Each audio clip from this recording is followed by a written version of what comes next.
Hello and welcome back to Paranormal NL Podcast, located in Newfoundland and Labrador, Canada. That's PNL Podcast for short.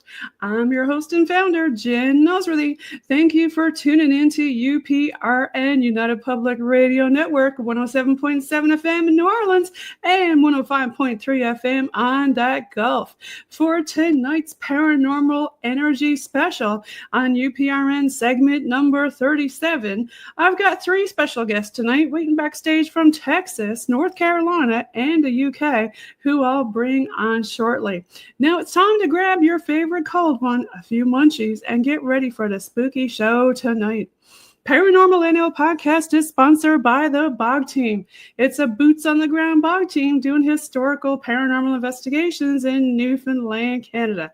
PNL Podcast believes in supporting international paranormal networking and highlighting global paranormal people, places, and things. Follow PNL Podcast and the Bog Team on their Linktree, Paranormal NL Podcast. Now let's get on with the show. Tonight I have on with me, I've got Kelly and Enoch and Michael. Welcome. Hi. Hello. Michael, Hello. you want to introduce yourself first? Michael, you know what? I should say welcome back because you were on UPRN segment number 20 this year. And in season 2, last year in 24, you were on episode 53. And in season 3, you were on episode 13. So welcome back. Well, thank you for having me back. And actually, since I've already been on, why don't I turn it over to Kell and E to introduce themselves? Everybody knows me.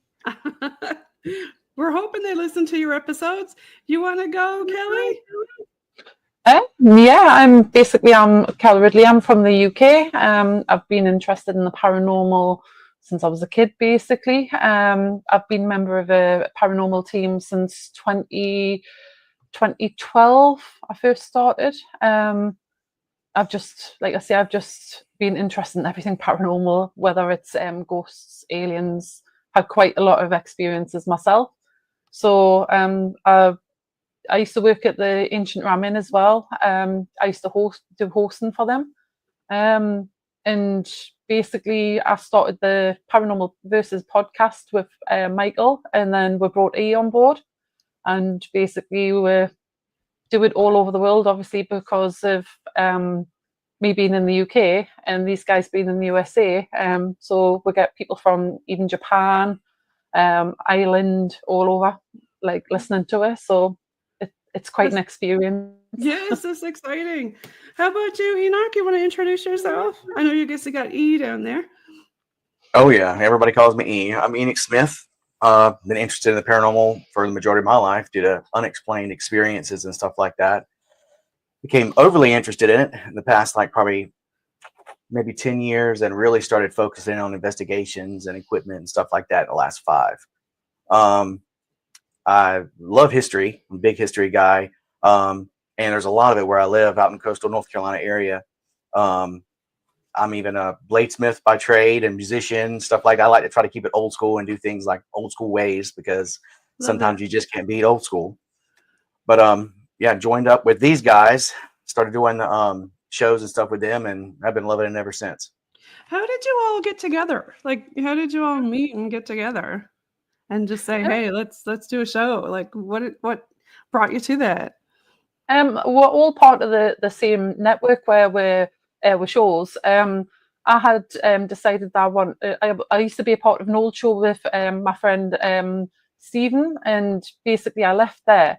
I decided I want to do another one, so I basically had mentioned it to Michael, and it just went from there. Me and Michael started it up first. I think we've done the first season, just me and him.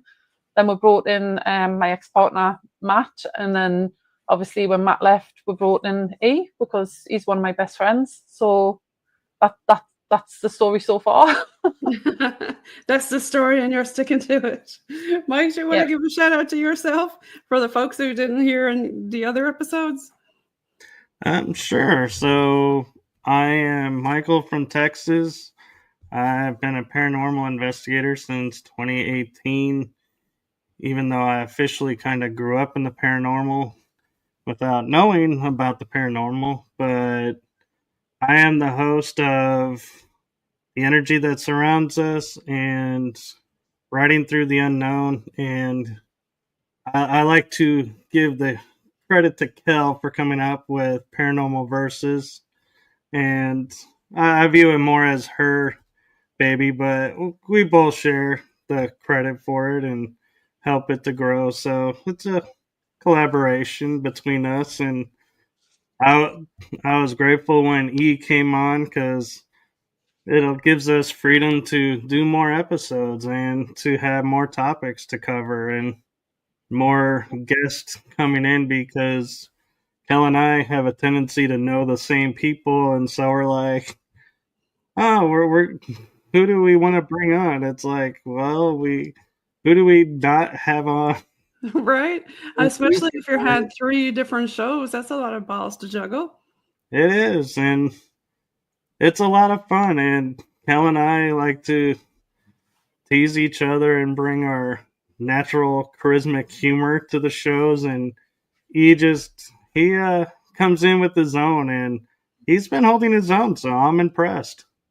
E, do you have any cool historical stuff that kind of happened to y'all while you were looking into something, or anything that sticks out in your mind that you can think of?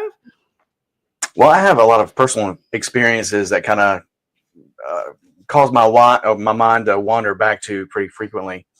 There's this one occasion with my son when he was young. I was watching him, and he was having a snack, kind of jumping around the room while he was eating some chips. And he, I guess, found the height of the couch a little bit more challenging. So he started jumping off the couch while eating Doritos. And I was like, listen, you cannot be doing that. You will choke. And it wasn't a full probably second that it came out of my mouth that he jumped down and then just kind of froze. And when he did that, I was like, are you okay? And then you could tell he kind of started to panic, and he started full on choking. I have a medical background, so I immediately started doing like the hind leg, the back slaps and stuff like that. And all that good stuff. Yeah. Nothing wanted to seem to work. It was pretty lodged in there. He eventually started to turn blue and pass out and stuff like that. And I was like, okay. So I rushed back to my medical bag, and I grabbed a pair of hemostats where I kind of laid him down, reached in there, was able to actually find it and pull it out. And within like a second or two, he came to gasping for air. After like the shock wore off of him, and he was starting to become a little bit more oriented, the only thing he could ask about was his ball. I didn't know what he was talking about. I was like, he doesn't have a new ball. And he was like describing the ball and stuff like that. I was like, you don't have a ball like that. He's like, listen, she has my ball. I want it back. And I was like, okay, buddy, whatever, just to pass it by the moment. Right? I'm sorry. I said, what a scene. It's even worse when it was one of your own that something like that happens too. Oh, I know. It's so different when it's one of your own. So he's looking for this ball that you don't know what he's talking about. You're probably just thinking, okay, he had some, an episodic low O2 set. Maybe it's something like that, right? So yeah, I thought it was just something that he like dreamt about, because sometimes that can happen when you go unconscious. Things seem so real because you don't even realize you slip in and out of that consciousness. Yeah. But kids say the darndest things anyway. So I didn't pay too much mind on it, given the situation that just happened. So a couple of days had passed, and I was playing with this new laptop that I got, and I was throwing up all the pictures and stuff and letting it do like a screensaver thing on our television in the living room. And I guess he was in there when a picture of my grandmother was on there, popped up, and he's like, hey, that's her. She has my ball. And I was like, what are you talking about, buddy? Like, she had passed away years before. He said, I'm telling you, she has my ball, and she told me to tell your mom hello, and she called her by this particular name. And he used the name that she used for her, like it was her pet name for her. So that kind of blew my mind, because they had never met.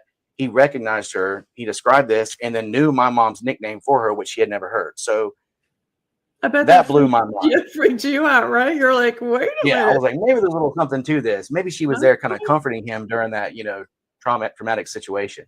Yeah, could be. Maybe she's his spirit guide or something. Yeah, what do you think? But that is definitely something that stands out. What do you think about that, Kell? Yeah, like I say, I've heard of loads of like traumatic experiences and people saying like loved ones or like the spirit guides and stuff like that. So yeah, I definitely believe that 100%.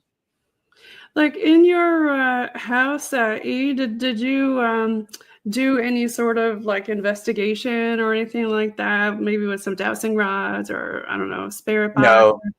No, not at the time. I didn't really have any equipment at that time. I just kind of was going on blind faith, and just another one of those situations that just happened to me that I couldn't explain. It wasn't until about 5 or so years later that I actually started obtaining equipment, because I was just like, you know what, enough's enough. I need to try to find some more answers rather than just throwing it into that box that was starting to get full. So I wanted to start looking into it a little further, and stuff has been pretty interesting with the equipment and stuff. So. Okay, love it. How about you, Kell? Have you had any experiences that you really like can explain, or any that you want to share that sticks out in your mind? Yeah, but the only problem is your show's only an hour long. I've had quite a few. I'll tell you about one of the most recent ones that I've had. As I said, I used to be a host. I used to host investigations down at the Ancient Ram. Basically, that's a hot spot, right? The Ancient Ram. Hasn't that been on a lot of shows and stuff?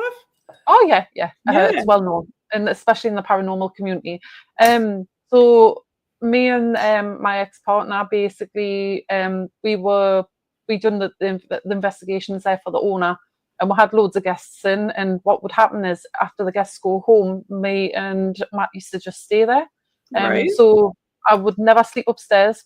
That's one of the things I'm like, I am not sleeping in them beds after what, like, things that used to come over the spirit box and stuff like that. I'm like, nope, not a hope in hell.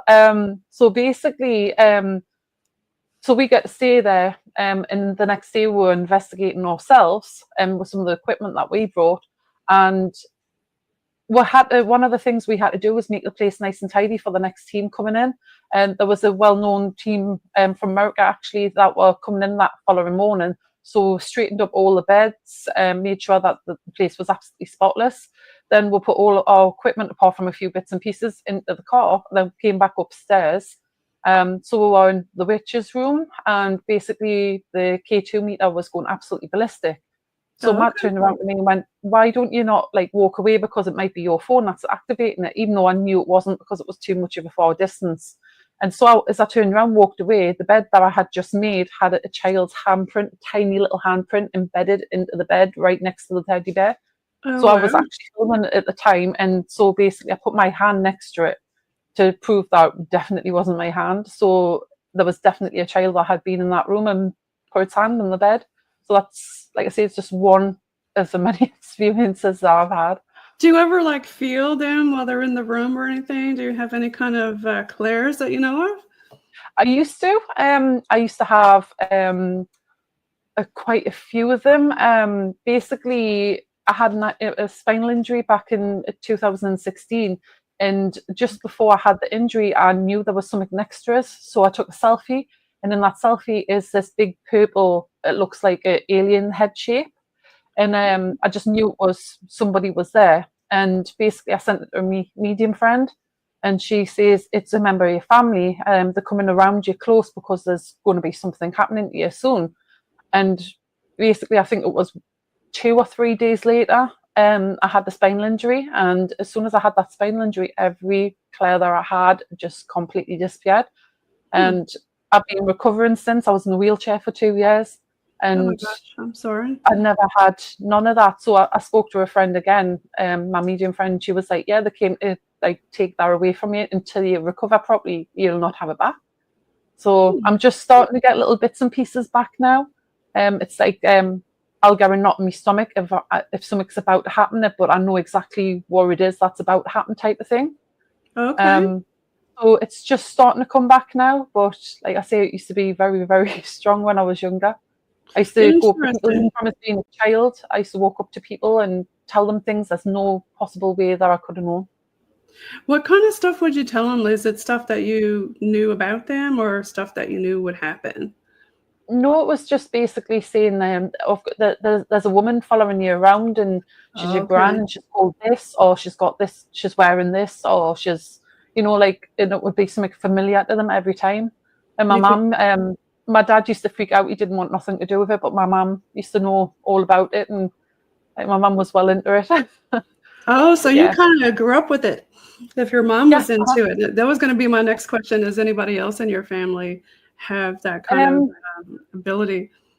Well, my dad's mum, basically, she used to basically, let's just say, be into that sort of thing. But I actually died when I was 6 years old. I had an operation on my kidneys and I flatlined. And apparently my mum says it's been since then when I started seeing things to people that I couldn't possibly know. You know, a lot of people say that. What do you think about that, Michael? That if you have an experience like that, like a near-death experience, it really does something and opens up something. Yeah, I kind of have the viewpoint that our bodies are kind of like these high-tech computer type bodies where our mind is like a computer, a hard drive, everything, you could relate almost to computer.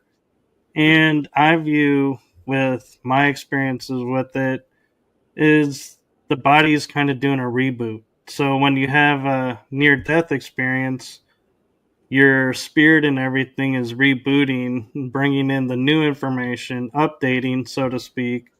So then when you come to and start doing everything, it slowly starts activating so you don't get overwhelmed. And next thing you know, you're able to hear things that you normally didn't hear. You're able to see things differently, understand things in a new way. And so I give high credibility that, if you've had a near-death experience, that it does alter us and it does activate things within us. And I feel like there's some of that maybe like self-proclaimed prophecy, so to speak, kind of things where it's a predestined thing that, like a contract that was made.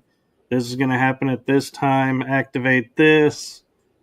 And some people don't have that. So I can't say to activate your gifts, you have to have a near-death experience, because I know people who have activated without it. Do you think maybe it's because you've been in their dimension, shall we say, or their realm, and they kind of know it? Because you know how they say when you're looking at the paranormal, it looks back at you. So do you think it looks back even more once you've been in their realm? I think every one of us is born with a light, so to speak. And the more we engage that light and build it up and use it, and by the light, I mean like gifts like, mediums or people who are healers or people who can hear the other side and see the other side. Every one of them, I feel like their light burns maybe just a wee bit brighter or a lot brighter than everyone else that's around. And so that draws spirits to it. And I think it's got a lot to do with the frequencies and stuff like that. What do you guys think? Because, like in order to reach that realm, shall we say, a lot of people use meditation, but other things like sound, like the sound bowls. And what do you think, E? I mean, I think that it possibly could be achieved in multiple different ways. In like Kell's case, when you actually flatline and you cross that plane, like if anybody teeters that plane at some point, like you're kind of opening the doors. Like my grandmother used to say when we were little, whenever that door is open, great things can come out, but sometimes the flies get in too. That is so true. You don't know what's coming in, right? Yeah, it's like you can't always trust it, stuff like that. So it can be achieved multiple ways. The only thing I would always hope for would that it would be a positive way. Right, yeah, because you don't know what's going to step in through the door. Could be a big, nasty mosquito looking for some lunch. We got a lot of those here. So have you ever had any like negative experiences? Me? Either one of y'all that you want to talk about? Or Or have they all been kind of positive? I would say neutral and positive. Maybe a couple shifty type experiences, ones that we couldn't really put our finger on. Yeah. Me personally, things are a little weird when they respond a certain way or with a certain voice or something like that. I would say can be automatically taken as negative.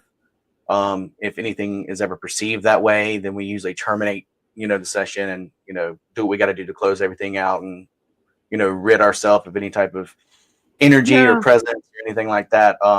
That's what we do with the tricksters and stuff like that. If you had mimics, tricksters, just things pretending not to be what they are. Like if it's saying, untrusted, I'm just a child or something. But then it comes through completely intelligent, and you're thinking, this ain't no child. Yeah. Have you had any weird experiences like that, Kell? Going back to the ancient realm again, we used to have like things like there was one of the guests, basically there's meant to be a 7 foot tall black entity in there, which we actually have got a photo of. And he's meant to go for the younger girls for some reason. So there was this girl that was excited to go into the barn all night, and she's like calling him out and shouting at him and saying, I'm not scared of you and everything else like that. And then we're doing like trying to bird table tipping. Basically the next thing, this girl just hits the floor. We picks her up and she just was shaking, and she was going on about this big entity. We don't know if she's seen it or felt it or it touched her. She just was absolutely completely freaked out, and she could barely walk. She was that frightened. So we took her outside to give her some fresh air, and she refused to come back in. She said, no, that thing's evil. And she just went home. Her and her partner went home. They were just absolutely terrified. Sometimes you just know, right? Mm-hmm. Yeah. Yeah, the scary when stuff like that happens, 100%. How about you, Michael? I don't know that I've come across anything I would say that's dark, but I have come across a couple of spirits like E was saying, where they come in and they're like, oh, I'm this child. I'm, I just want to play and I just want to do this or that. And then as you progress, you're like, yeah, you're knowing stuff a child shouldn't know, and you're using language that a child wouldn't use, and I'm starting to really think you're not a child anymore. And then they get upset that you figure it out, and it's like, yeah, it's... That happened to us the other day in the car. Like we were driving around. Sometimes we just do some like rando investigations. We bring our equipment with us.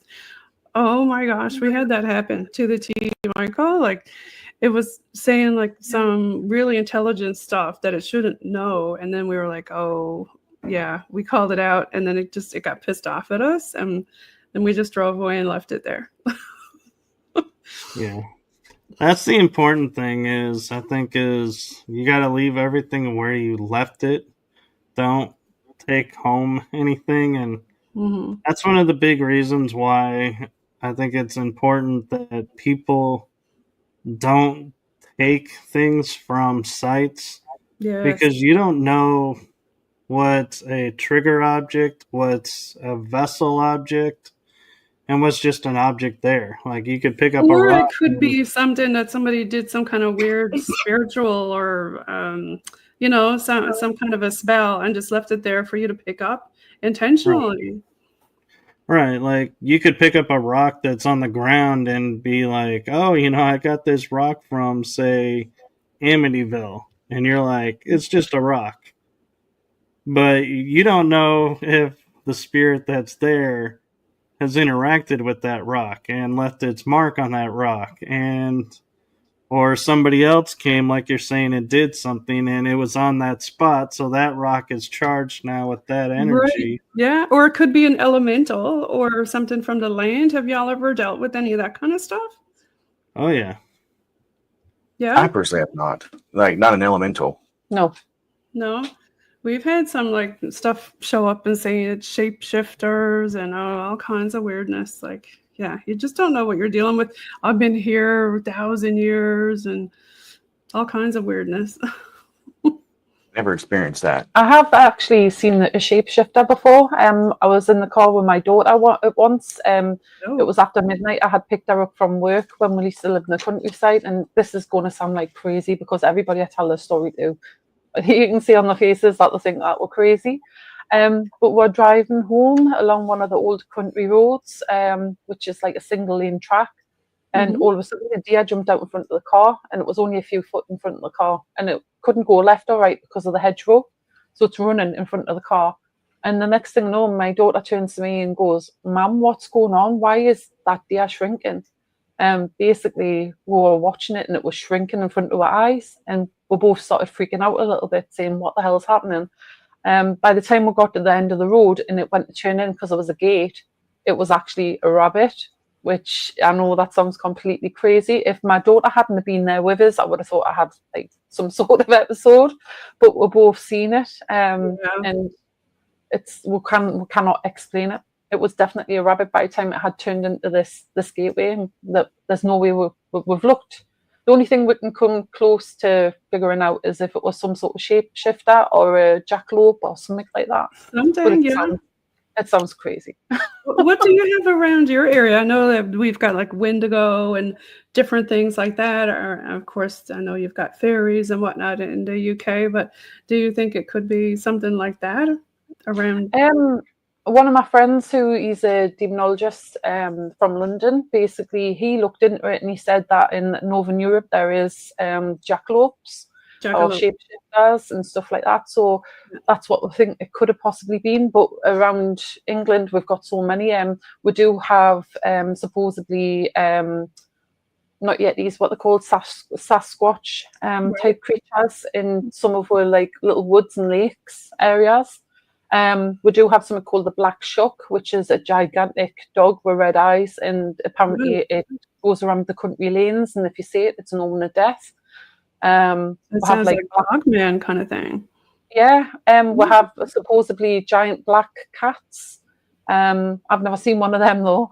That's a lure here too in Newfoundland. Big cat sightings. Yeah, that's a popular cryptid sighting. Yeah, we also have apparently the black-eyed children as well. So black-eyed children. Now that's a new one for me. Apparently they're down in, the place where my daughter used to work, apparently they had one there. And then there's a place called Cannock Chase further down next to the Birmingham area. Yeah. Apparently they've got them there. Ooh. So what's the deal with that? They just show up and they just, stare at you, or what do they do? I don't know. As far as I'm aware, they're just ghost children that've got black eyes. I'm not sure if they've got like any like superstition behind them, whether it's an omen of death or anything. I haven't really looked into them that well. Have you heard any history with that, E? With the children with black eyes, no. Outside of like movies and stuff like that, no. I've never heard of anything like that around here.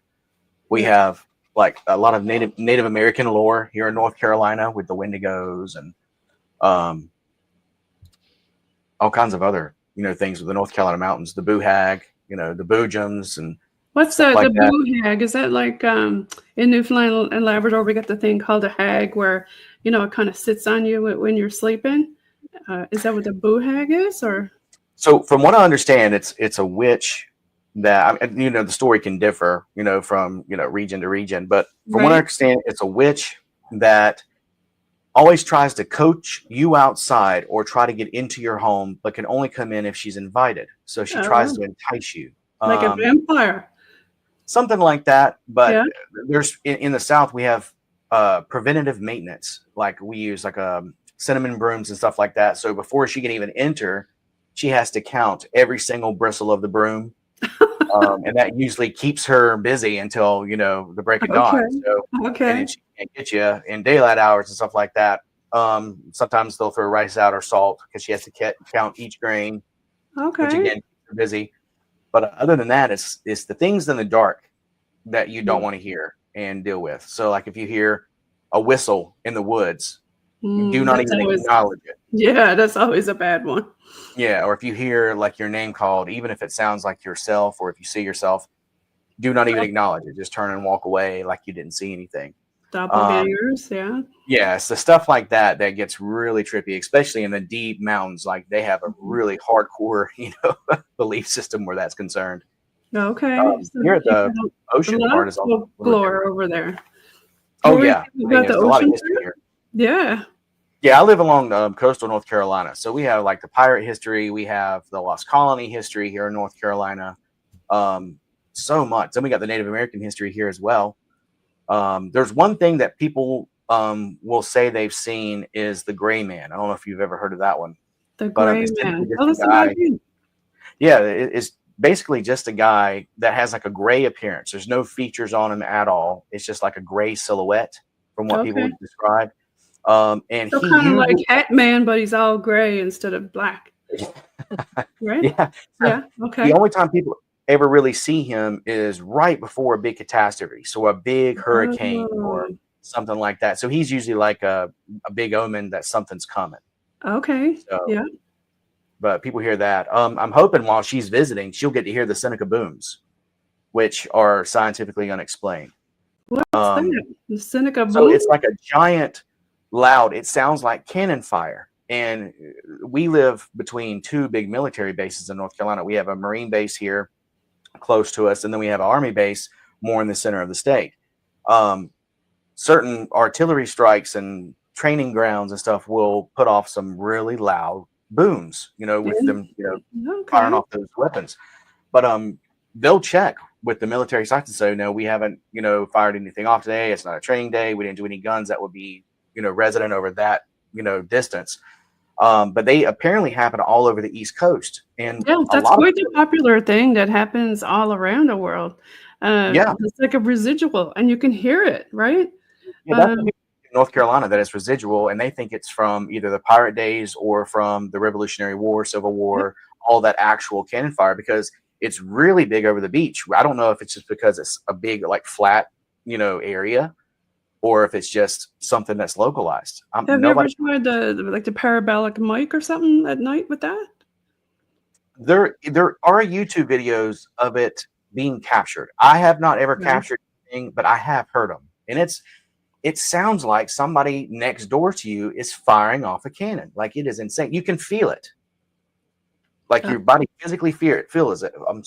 Like you're at a concert. You feel that bass, that drum hit you. Like you feel that boom. It's like they're replaying what happened. Interesting. What do you think, Michael? Oh, I'm fascinated by the sounds that the planet gives off. And I've been to a couple locations where I would hear, like, it sounded like a cannon fire, and they're like, there is military bases nearby, but I would always hear one boom, and it's like, I'm no expert on military tactics, but I don't ever think that there's somebody out there and they fire one cannon, like, okay, we're done, everything's good, let's move on. I'm like, so to me, that ranks up as being part of the paranormal, because it's unexplained and there's no rhyme or reason. It's like, everything that's been going on, you can't explain it. And that's where I think Kell and E and I enjoy the shows we do, is because we look at anything that's unexplainable, we want to talk about it. We want to hear more about it and explore it, than limit ourselves to just, we're going to focus on ghost hunting or paranormal equipment. It's like, oh no, we want to branch into all of it. And sometimes we go in a little bit too far and kind of are like, oh, what did we just get ourselves into? And other times we're like, that was actually really interesting, and it leaves us with new thoughts about stuff. Do you ever have any UFO experiences? I have. I don't know about Kell and E. Michael, you do know about mine. I didn't want to speak for you. Yeah. I basically, when I was before I was born, it was the night I was conceived. Actually, my mum and dad was going to a pub, and on the way to the pub, they seen a cigar-shaped UFO in the sky. No. They went down to the pub, and it was witnessed by about 37 other people who came out of the pub to see it. They went in, had a drink that night. They seen it again on the way home. Basically, this is just a weird part of the story. They decided to stop off at the local park, and they had missing time. And when they got back home, it was like a few hours later. They think that they might have fell asleep. They're not sure, but ever since then, obviously, I was conceived that night. My mum and dad and my brothers used to call us an alien. Said that I came with the UFO. So I don't know if it was like a coincidence or what, but like virtually my whole life, my brothers called us an alien. Another funny fact is I look nothing like any of my family. All my family are really dark eyed, dark hair. I was born with blonde hair, blue eyes. Both my children were born with piercing blue eyes and white hair. And there's not one person in our whole entire family, not even we've checked them great grandparents and everything, and nobody's got blonde hair, blue eyes in my whole entire family. So I was one off. It kind of reminds me of that movie with Christopher Reeves, The Village of the Damned. Yeah. So all those kids were born at the same time with like the piercing blonde hair. Yeah. Makes you wonder, right? Yeah. Another thing is I was taller than everybody in my family. My mum and dad were only just 5'2", 5'3", and basically when I was 13 years old, I was 6 foot tall. Oh wow! So I was really tall as well. My brothers, I was taller than my two big brothers as well. So, a lot of people say that they're cigar shaped, the ones that they've seen. mm-hmm. Have you heard many people talk about that? I've heard a lot of people explain them to be that shape as well. So I have looked into a lot of UFOs and stuff like that. So there's quite a lot of them are that shape as well as a disc shape as well. Yep, you never know. There's Michael here looking like Zeus or somebody. Oh wow, that was AI. That's you in another life, there, Michael. Yeah, a friend introduced me to AI, so I was like messing with AI, and I was like, actually, that's pretty cool looking photo. So it is. There is fun. Do y'all have any other things that you want to talk about? Any other experiences? Or I know you were talking about some of the Native American history of your area. Is there any other folklore tales about that you want to share? The ones I really know about are the ones that are widely spoken about, right. Like the shapeshifters, the Wendigo, stuff like that. I have no personal experiences with them at all that I know of. It's just a basic lore. I know that they're very cautious. What about that place, that the village when they disappeared? The Lost Colony? Yeah, that's around here somewhere, isn't it? So, well, yeah, I guess that did have something to do with the original natives of the area. So, I mean, are you familiar with the Lost Colony story? No, you want to share that one? Okay. It's been so long, if I can remember it all. I know that when England was trying to come over and settle the area, they landed on we have some islands on the outskirts of North Carolina called the Outer Banks. Okay. It's a huge tourism spot, big pirate spot. Native Americans lived out there for a good while. So I guess that a lot of the English had to go back home to resupply and get more people because they were trying to colonize, the New World.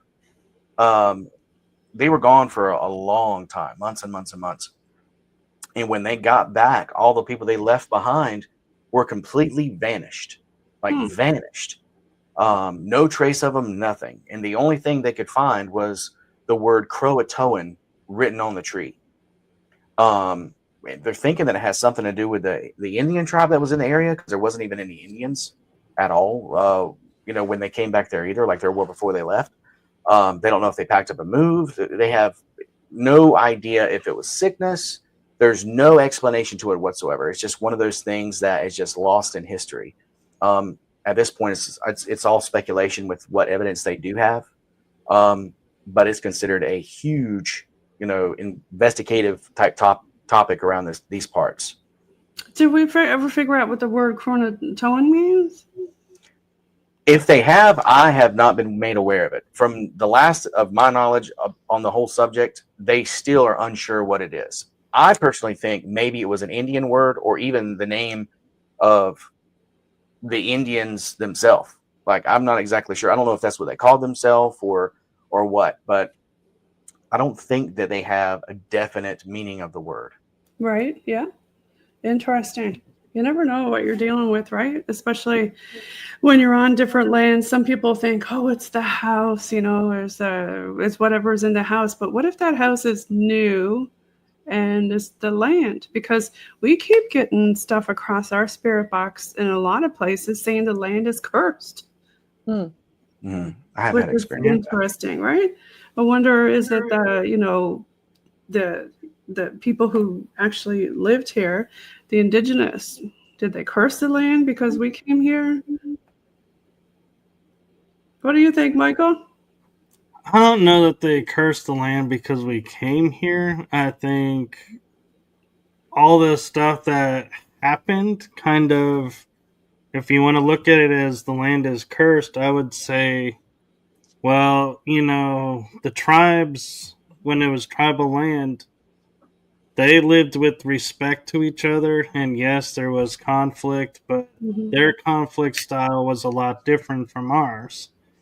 Where when the white man, so to speak, came, or the Europeans came, all of a sudden there was diseases they'd never heard of or experienced. There was technology they had never seen. And so all the stuff that we were bringing, what is considered old world to a new world, and it wasn't really a new world, it was just a new world to us. But all that we were bringing, we brought all of our religion, our philosophies, our thoughts, all of that left a print on the land. And so you have the natives who lived with the land, who respected the land, were, fed from the land. And then we come and we say, we're taking this land from you and we can't grow anything. It's like, well, how can the Indians or the natives be growing, but we can't? And it's like, could the land have been angry with the settlers? And that was the start of the curse, was the fact that we were starving. We couldn't sustain the land like they could. Well, why would that be? Because we didn't treat the land with respect. We didn't ask the land to be there. So, yeah, that goes back, hundreds of, even maybe thousands of years. Right. So and maybe so there's still that energy there, right? Right. And I don't think that the natives would have cursed the land because that's not their nature. I think the land itself cursed and said, if you're going to mistreat me, I'm going to mistreat you. And I can make your life really hard because you need me. I don't need you. Yeah, it's kind of like all the stuff that's going on lately with us. We've got all the hurricanes and the fires and all that. And we've caused all that, right? Right. So I think it was just a reckoning that we attributed to the natives because we were subjugating them. And that's what we would do if somebody was subjugating us. We would put a curse or be angry about something, but not the natives. The natives would be like, well, you're doing this, so okay, you do that. We're going to go over here. We'll be us. And they're fine. Yeah. How about cryptid creatures? E, do you have any in your area? I know that Kell talked about some cryptic creatures over in her area. So we have like the lore of certain things. Like I said, the gray man. We have something called the Boojum. Never heard of the Boojum. What's that? So it's a mountain dwelling, like ape-like creature. I would say very similar to the Bigfoot lore. Okay. Or like the skunk ape or something like that. It's something like that. People will say they sight it. There are the not exactly sure what they're called. It just left my mind. But we have random lights that just appear in the mountainside. So like a lot of people that live on the side of mountains that have a really good view of the other mountains, random lights would just appear and you can see them for miles. Do they go with the Boojum? Because you know how a lot of people say with Bigfoot, there's often orbs associated with him. I've never heard of them linked, but that would be interesting because I have heard the Bigfoot, you know, the orbs and other weird things happening around his sightings and stuff too. Yeah. Of course, you got the UFO sightings in the mountains and stuff like that, which again, I've never had any type of experiences with personally. I grew up on an airport. My family bought a bunch of land and built an airport on it. My dad was a mechanic pilot and my grandfather was a pilot as well. And we just made like a family business out of it. Nice. It was amazing. So we got really, really, as kids, familiar with the lights of aircraft. We could almost like call out what type of aircraft it was in pitch black dark just by seeing the type of lights that it had. Very few times did we ever come across an aircraft that we couldn't identify. There was one night that looked extremely circular, like across the the front part, and it was extremely quiet. And we just kind of chalked it up being military, but makes you wonder with everything coming out in the news nowadays if it was something like that. But yeah, with all the drones and orbs and stuff, you never know. Back when we were kids, we didn't have drones like that, not the public anyway. Right. And this thing was like the size of like maybe a passenger aircraft, like a big commercial grade passenger aircraft. It was huge. And it was so quiet. Quiet. Hey, okay. So we didn't understand what that was. But as far as other cryptids, we have, I guess, the basic ones. Ghost ships are being sighted from time to time on the shore. I was going to ask you about the pirates. You said you got a big pirate history there. We have huge pirate history here in Newfoundland also. What kind of pirate lore and history do you have over there when it comes to spooky stuff? A lot of the lore that you have, we share. It's just different areas of the travel. So whenever they would come up from the Caribbean, they would make those runs all the way up to the East Coast. So my family would call it the Golden Triangle. They used to come and get rum and sugar and trade the rum for spice. Yeah. So like where a lot of the stuff that you guys received in trade came from our neck of the woods too, from the one of the trade stops on the way. Because I was actually born in Savannah, Georgia, and that was a big pirate hookup too. Yeah. So they would stop there all the time before they came over to there was like 3 stops in North Carolina they would make really big for trading. I know during battles they actually would come through an area called Topsail, and it's actually spelled top sail. We've got a road, Topsail Road. Oh wow. Okay. Yeah. Well, the reason why they called it Topsail is because the pirates like to use this area of the coastline to sneak up because there was trees really close to the coastline. So the only time you would ever know if a pirate was coming is if you were elevated. And back then you didn't really have that much of an elevation with houses and buildings and stuff like that. You would only be able to see the tops of their sails coming over the tops of the tree line. So that's what they named the town Topsail. But you say Topsail if you're a local, but it's actually spelled Topsail. Right. Yeah. But, it's funny listening to the what do you call that thing on Google trying to tell you around town. They're speaking different names. But did you ever have any locals talk about seeing any of the ghost ships or anything out there at night? Or? Oh yeah, there was something in the news earlier this week that somebody was reporting seeing a ghost ship off the coast of the north side of our beach. Ooh. And other people say they saw it at the same time. Oh wow! So it just randomly happens. It's usually when the red sky is like sunsetting, that really beautiful time period. You don't really see the sunset too much over here on the East Coast unless like we have like the little peninsula areas where you can actually see the water on the other side too. Yeah, but myself and Michael are fans of the tall ships.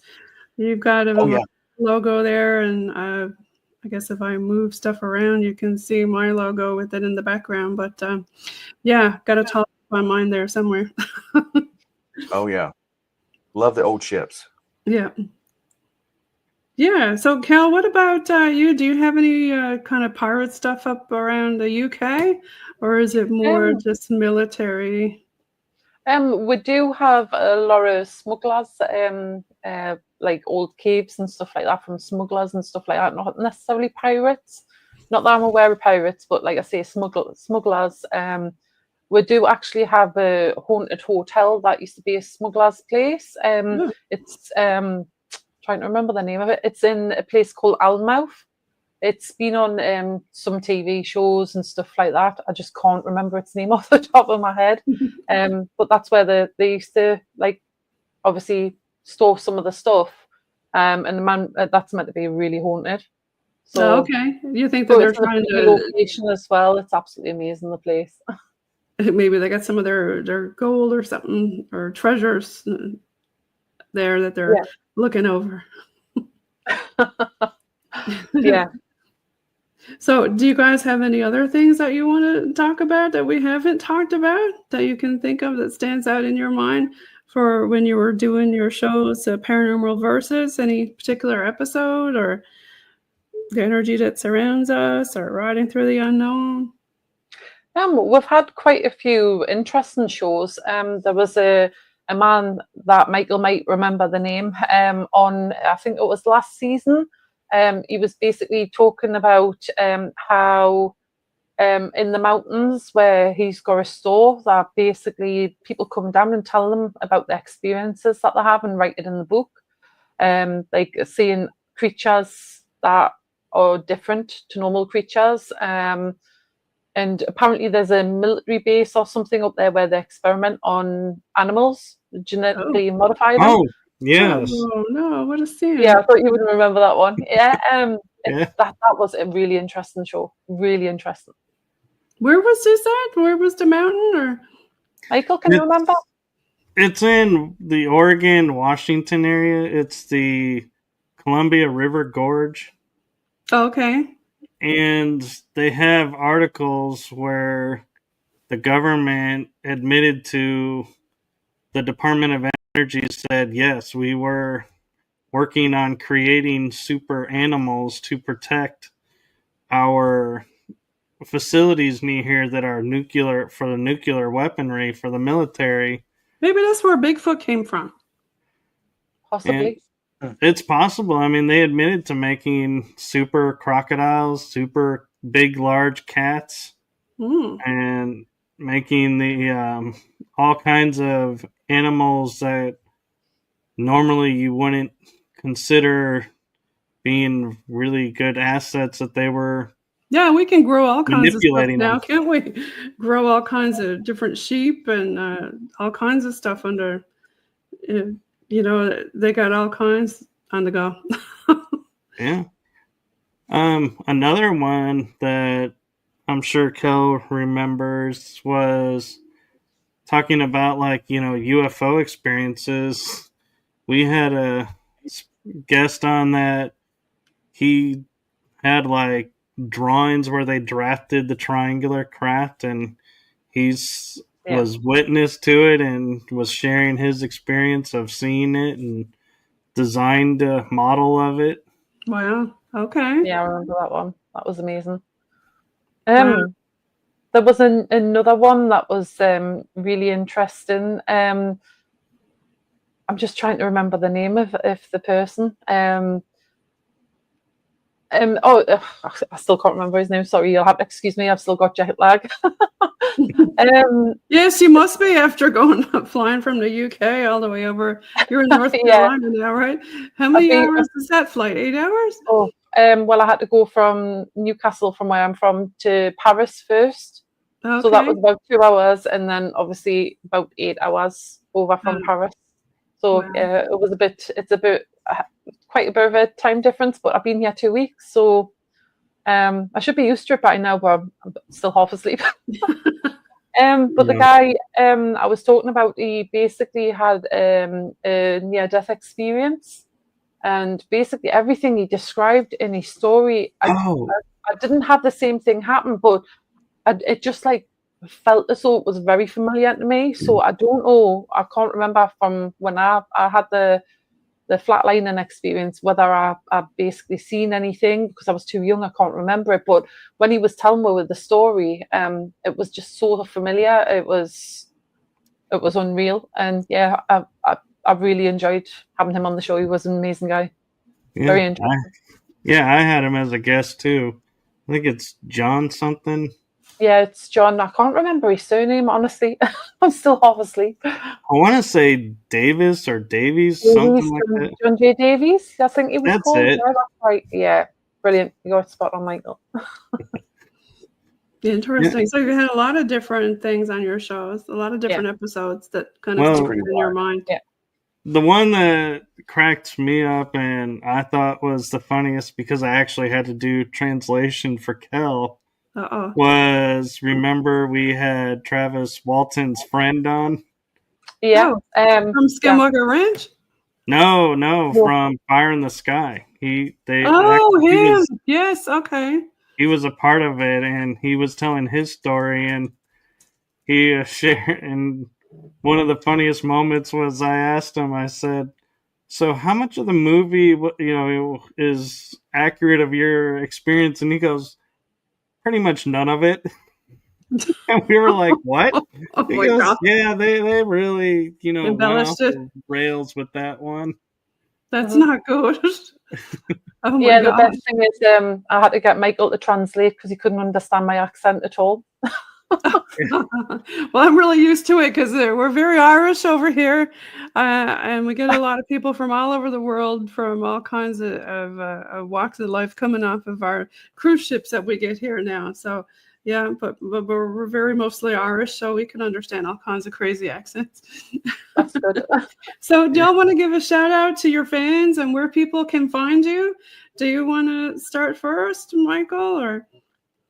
Well, I'd like to give a shout out to our fans and just say, hey, everyone, hope you enjoyed this interview, getting to know us, as well as being, watching the shows. And you can find us on YouTube, Rumble, and Facebook. And it's Paranormal Versus. And yeah, and I want to take a brief second and just say thank you to E for joining us. And I mean, he started as a guest and then became a host. So it was like a really quick jump for him. So thank you for agreeing to that and coming along on the ride with us. And I always like to give a shout out to Kell and say thank you for allowing me to be your co-host and be on this journey of Paranormal Versus with you. Awesome. No problem. That's been fun. It has been fun. Do you want to give a shout out to your fans? Yeah, like I say, we have got like quite a loyal following. So yeah, it's they're absolutely amazing, and we couldn't do it without them. Like I say, like Michael, I was gonna like thank the guys for everything they've done. I think we're an absolutely amazing team. It's been a fun season. It really has. And Kell, don't you want to give a shout out to your super fan? What one? Starts Theo. Yeah. Oh, yeah, my super fan. Yeah, my grandson Theo often watches, and yeah, so I've always got to give him a little wave. Oh, cute. And how about you, E? You got any fans you want to give a shout out to? Oh, absolutely. We appreciate all the fans. I'm the new kid on the block, so not a lot of people know me yet. So having this show has been a lot of fun because we have guests all the time. So we usually spend our time talking about them and their experiences. So not a lot of people get to hear a lot about our personal experiences, but it's kind of like our origin story into the paranormal to where we are now. Nice. So I love it. This was a lot of fun. So I appreciate you having us on our show, and I appreciate these two for welcoming me with open arms and putting me in this position because it has been a blast. It has been a lot of fun. Yes, I loved it. Well, thanks again, y'all, for being on the show. We really enjoyed it. I hope you have a great summer. Everybody tune in to Michael Kopf, Kell Ridley, and Enoch Smith, and you'll find them on the link tree there. You'll see it there on the bottom. For now, I'm going to leave you with some PNL Podcast Bog Team music. How about some metal music?